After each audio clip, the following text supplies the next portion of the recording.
J'étais en train même en ce moment d'exploiter un documentaire sur la faillite des Crédits Suisses, mais ne vous en faites pas, vous aurez les éléments. Et donc, nous voulons dire aux auditeurs ceci. Voyez-vous, certains militants RHDP ne comprennent pas pourquoi on parle de Tidiane Thiam. Et il y a d'autres même qui disent que c'est de la publicité gratuite. Mais nous voulons rassurer les militants que Tidiane Thiam ne bénéficiera pas de publicité gratuite. Tidiane Thiam n'est pas le président Ouattara. Il ne va pas bénéficier de publicité gratuite. Et ce que nous voulons dire, quelle est la manière de faire de Thiam? Il faut que les gens comprennent. Voici quelqu'un qui a donné beaucoup d'argent aux activistes et aux journalistes pour dire que lui, il est le plus propre de la Côte d'Ivoire, il est le plus intelligent, il est le plus compétent. Pourtant, ceci n'est pas du tout vrai. C'est archi faux. Donc, nous autres, nous sommes là pour établir la vérité. Parce qu'il a une manière de faire qui consiste à tromper les militants RHDP pour dire que lui, il est aussi bon comme le président Ouattara. Mais nous, on ne peut pas accepter cela. L'homme n'est pas du tout propre, il n'est pas du tout sain, et il est très sale.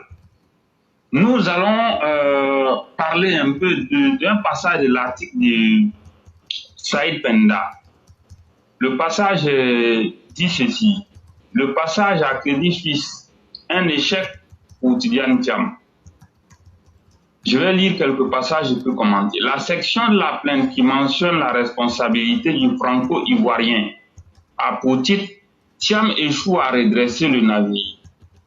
Sur Tidiane Thiam, les ex-clients qui poursuivent différents dirigeants de Crédit Suisse commencent à rappeler qu'il était étranger au microsome international de la banque, ce qui lui conférait des avantages au départ, mais qui a aussi conduit à son éviction 5 ans plus tard.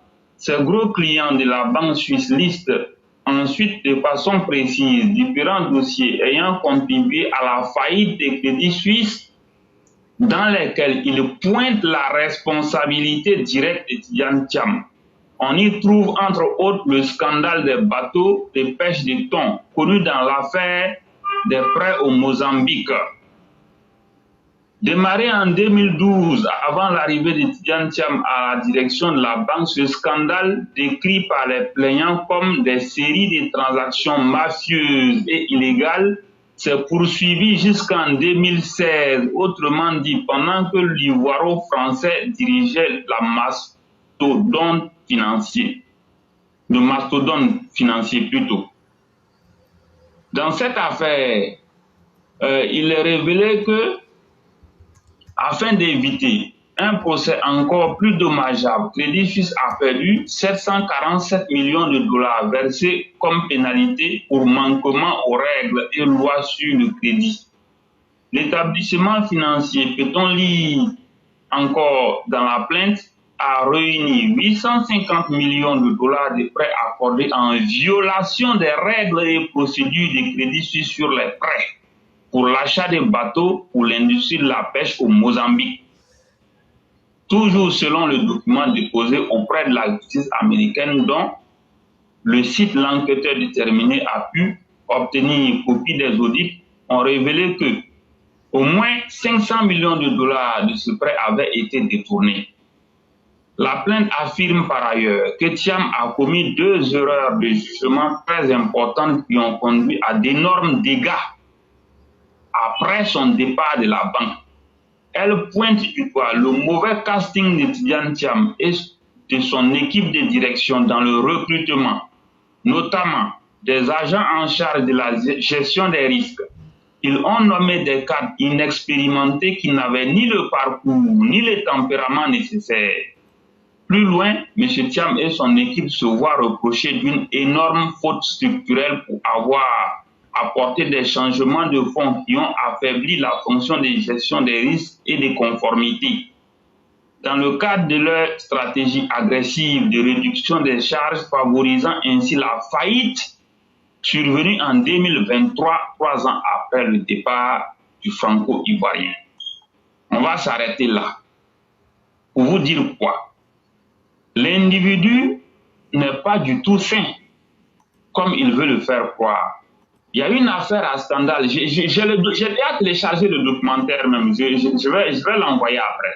Mais je suis en train de sélectionner les parties qui sont plus importantes pour mettre en ligne.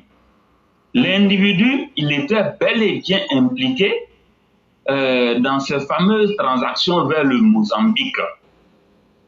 C'est un scandale qui a amené même Crédit Suisse à être traduit devant les tribunaux à Londres. Et dans ça, Crédit Suisse a dû perdre beaucoup d'argent par la faute de ses dirigeants, dont Tidjane Thiam. Donc, de quoi on nous parle? Cet homme, vous l'avez déjà dit. Parce que dans l'article, il est dit clairement, la plainte qui a été déposée aux États-Unis, on va faire le jugement.